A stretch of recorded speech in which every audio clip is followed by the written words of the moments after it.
Shalom, semangat pagi. Masih melanjutkan profil Medicine School.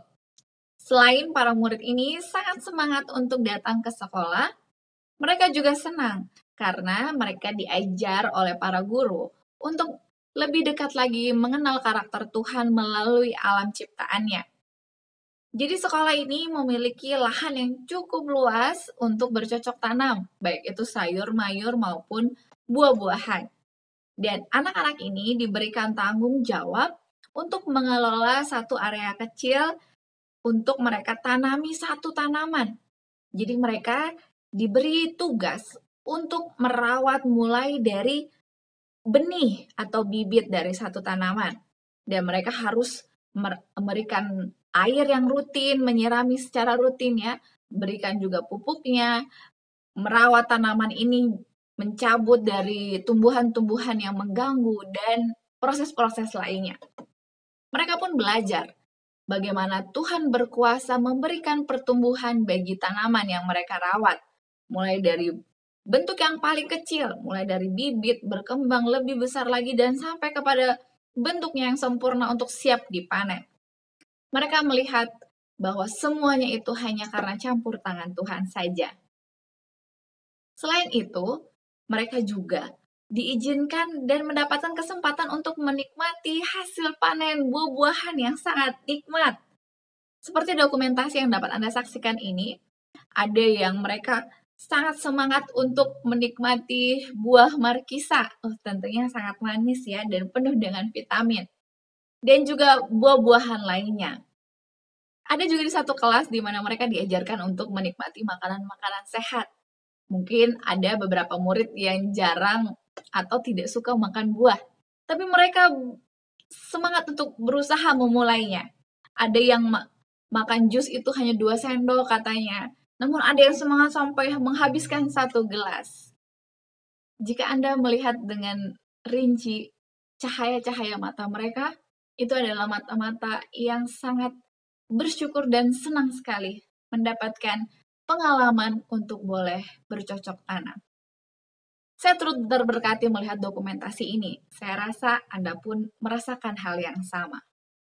Mari kita terus mendoakan agar sekolah ini dapat berkembang lebih baik lagi dengan pertolongan Tuhan, dan akan Tuhan cukupkan segala hal yang mereka butuhkan.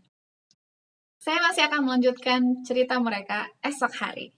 Untuk saat ini, mari kita lanjutkan bacaan renungan pagi kita tanggal 19 Februari dengan judul Kita Tidak Akan Punya Ilah Lain, dengan ayat inti yang tertulis dalam Keluaran 20 ayat 3. Jangan ada padamu Allah lain di hadapanku.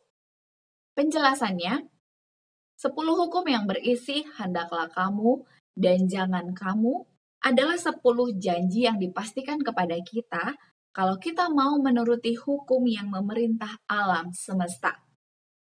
Tidak ada hukum moral yang diperintahkan dalam bagian manapun dari Alkitab yang tidak diukir dengan jari Allah dalam hukumnya yang suci itu pada 2 loh batu.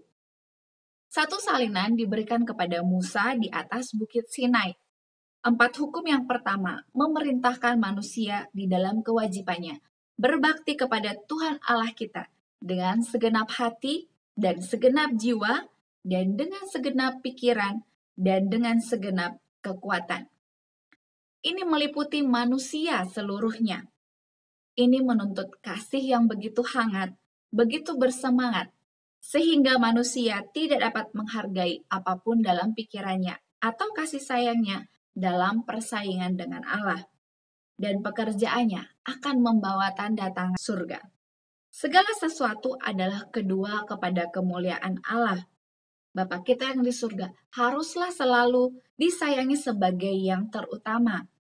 Kesukaan dan kemakmuran, terang dan kecukupan hidup kita, serta bagian pusaka kita untuk selama-lamanya. Biarlah manusia menyembah dan berbakti kepada Tuhan Allah, dan hanya Dia saja. Janganlah kesombongan yang mementingkan diri diangkat dan disembah sebagai suatu dewa. Janganlah uang dijadikan dewa. Kalau hawa nafsu tidak ditaklukkan ke bawah pemerintahan segala kuasa pikiran yang lebih tinggi, hawa nafsu kebinatangan akan memerintahkan manusia. Segala sesuatu yang dijadikan pokok pikiran dan pemujaan yang tidak sepantasnya. Pikiran yang dimanjakan ialah suatu dewa yang dipilih terlebih daripada Allah. Yahweh yang kekal, yang ada dengan sendirinya, oknum yang tidak dijadikan. Dia sendirilah sumber dan pemelihara semuanya, yakni satu-satunya yang berhak disembah serta menerima penghormatan tertinggi. Manusia dilarang untuk memberikan kepada objek yang lain tempat terutama dalam kasih sayangnya ataupun pelayanannya. Barang apapun yang kita cintai, kalau cenderung kepada pengurangan kasih kita kepada Allah atau menghalangi perbaktian yang patut diberikan kepadanya, hal itulah yang kita jadikan suatu ilah. Tentu di sini sangat jelas ya.